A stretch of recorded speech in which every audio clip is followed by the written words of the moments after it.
Hey y'all, welcome back to another Mini-Sode where today we'll be talking about Cold War.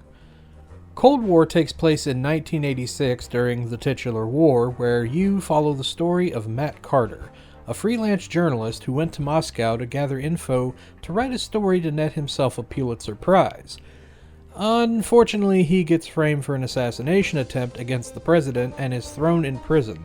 With the help of two unlikely allies, Grushkov and Sonia, Carter must uncover and stop the bad attempts of a crazed terrorist named Berinsky, who is planning a very terrifying coup to stop the beginning of a peace between the United States and Soviet Union.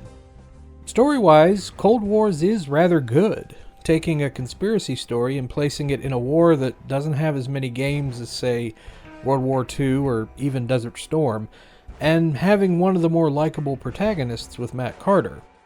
Yeah, he's not a spy like Solid Snake or Sam Fisher. He's just a regular guy caught in a bad situation and uses the knowledge he knows to escape, which is actually beneficial to the gameplay. Speaking of Mr. Fisher, Cold War is a third-person action stealth game where, in order to progress the story, Matt must sneak his way through Berinsky and his army of well-trained soldiers to complete his objectives. Again, being a reporter and everyman, Matt won't be split jumping or doing cool moves to knock out enemies, but he can sneak behind them and knock them out, or if you have them available, use chloroform rags or a knife for something a little more permanent. Although, I do find it odd that if an enemy happens to get in front of you, you can't just punch them in the face before they shoot you. You still have to be behind them. Taking a page from Solid Snake, Matt has to procure his weapons on site, such as a pistol, AK-47, as well as an X-ray camera that not only allows him to see through walls, but can disable electronics and take out enemies. But in an interesting move for this type of game, Cold War takes a page out of all things MacGyver. Matt can collect various objects lying around the area and craft ammo and gadgets to help him out, like a silencer, rubber bullets, a slingshot, mines, and more. To learn more crafting recipes, you collect tech points hidden in things like folders and briefcases. I gotta say, being able to craft ammo on the spot when you need it would have been very helpful while playing Splinter Cell.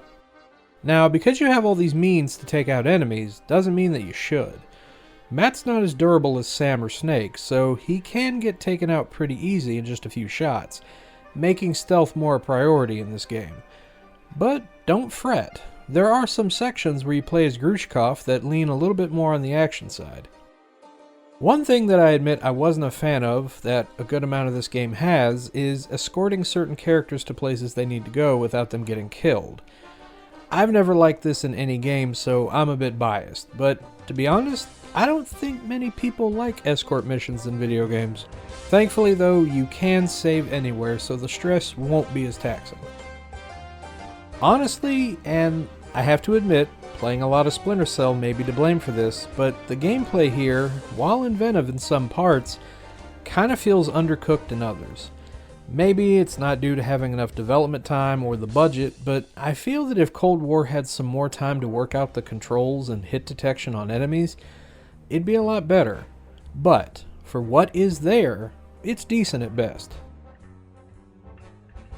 Visually, the game looks alright. The characters look and animate well enough, but the stages are at best repetitive, given that you do a lot of backtracking.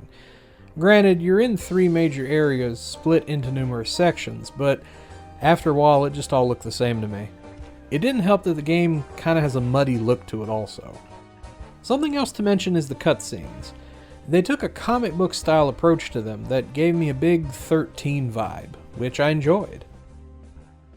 The music reminded me of an older 007 movie with its orchestral score, especially that jazzy intro theme, which I can't lie, I couldn't get enough of. Meanwhile, the voice acting is just as classic spy movie as you can get, complete with heavy Russian accents. I gotta say though, Matt's voice actor definitely was having a good time bringing this smart-ass reporter to life. Just a camera, for God's sake. I don't know how... Enough. Mr. President, that camera is nothing of the sort. We have seen the plans for it in our intelligence reports. It is an assassin's weapon designed by the CIA. Take him. Fine. If this is some sort of super weapon and I shoot your picture, you'll end up like that fire extinguisher. What's it gonna be, Berinsky? Come now, Mr. Carter. Be sensible. You are surrounded. If you surrender, you might still get out of this alive. Hey, Berinsky, say cheese. Get him! Fire! Cold War may have some Splinter Cell DNA in it, but it's different enough in its own right.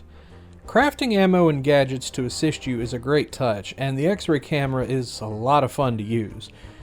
It's just a shame that there were some technical hiccups here and there that may deter some of you from playing.